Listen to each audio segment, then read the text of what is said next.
मैं अयोध्या नरेश दशरथ पुत्र एवं प्रभु श्री राम का अनुज लक्ष्मण महापंडित महाज्ञानी रावण को गुरु रूप में सादर प्रणाम करता हूं। आयुष्मान भव लक्ष्मण। कहो, अपने जीवन की इस अंतिम लीला में मैं तुम्हारे किस हित की पूर्ति कर सकता हूं? हे महामना, नीति, धर्म, राजनीति एवं समस्त वेद शास्त्रों के ज्ञाता, आप अपने ज्ञान और अनुभवों की दीक्षा से लक्ष्मण के जीवन का मार्ग प्रशस्त करने की कृपा करें। मैं देख रहा हूं लक्ष्मण कि तुम एक योग्य शिष्य की पात्रता लेकर उपस्थित हुए। अस्तु, मैं अपने जीवन के कुछ अनुभव तुमसे अवश्य साझा करूंगा। हे सुमित्रा नंदन, अहंकार चाहे सत्ता का हो या सौंदर्य का, शक्ति का हो या भक्ति का, धन का हो या धर्म का, वो बड़े से बड़े विश्व विजेता को नष्ट कर देता है। इसका प्रत्यक्ष उदाहरण ये त्रिलोक विजेता, विद्या विशारद, महापंडित रावण है। अहंकार में तीनों गए, कुल, गौरव और वंश। ना मानो तो देख लो इस रावण का अंत। लक्ष्मण, रावण को अपने ज्ञान का अहंकार था और तुम्हारे भाई राम को अहंकार का ज्ञान था। लक्ष्मण, जीवन में सफल होने के लिए शत्रु दृष्टि और मित्र दृष्टि का भेद आना अनिवार्य है। मित्रता भले ही अपने समतुल्य या अपने से निम्न स्तर के व्यक्ति के साथ कर लेना, किंतु शत्रुता सदैव अपने से योग्य व्यक्ति के साथ ही ठानना, क्योंकि ये जगत हमारे व्यक्तित्व का आकलन हमारे मित्रों को देखकर नहीं, हमारे शत्रुओं को देखकर लगाता है।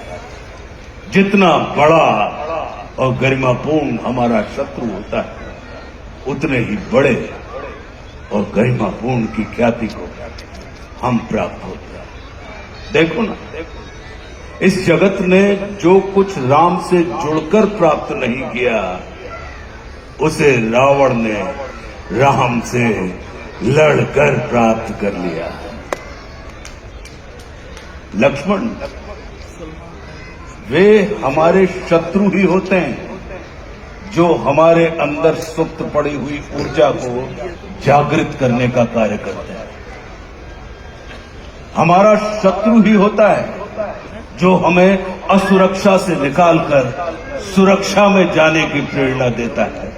वो हमारा शत्रु ही होता है जो हमें अपने सीमित वृत्त से निकालकर अपने वृत्त को असीमित करने की प्रेरणा देता है। इसलिए शत्रु तिरस्कार का नहीं, नमस्कार का पात्र होता है। कभी अपने शत्रु को नमस्कार करके देखना, वो तुम्हारा परिष्कार कर देगा।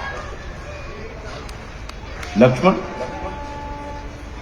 जैसे शरीर को संचालित करने वाला मस्तिष्क आकार में शरीर से बड़ा नहीं होता, गज को संचालित करने वाला अंकुश आकार में गज से बड़ा नहीं होता, वैसे ही व्यवस्था को संचालित करने वाले व्यवस्थापक को कभी भी व्यवस्था से बड़ा नहीं होना चाहिए। ये सारा नीति ज्ञान तुम्हारे भाई श्री राम तुम्हें स्वयं दे सकते थे, किंतु उन्होंने तुम्हें मेरे पास भेजा। जानते हो क्यों? लक्ष्मण, मेरी संस्कृति असुर की है, लेकिन मैं प्रकृति से एक तपस्वी हूं, साधक।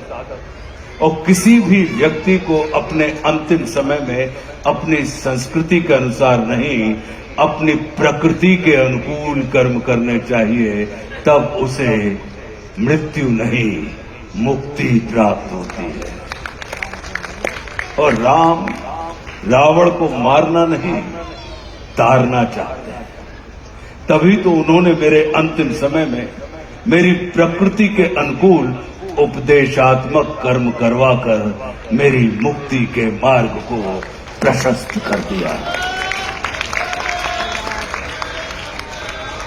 आने वाले समय में ये जगत कहेगा कि त्रिलोक विजेता, विद्या विशारद, महापंडित रावण की पराजय का एकमात्र कारण है कि उसके पास लक्ष्मण जैसा भाई नहीं था। लेकिन इस जगत को ये स्मरण रखना चाहिए कि लक्ष्मण जैसा भाई प्राप्त करने के लिए व्यक्ति को रावण नहीं, स्वयं राम बनना पड़ता है। सदैव अपने भाई राम के अनुगामी रहना।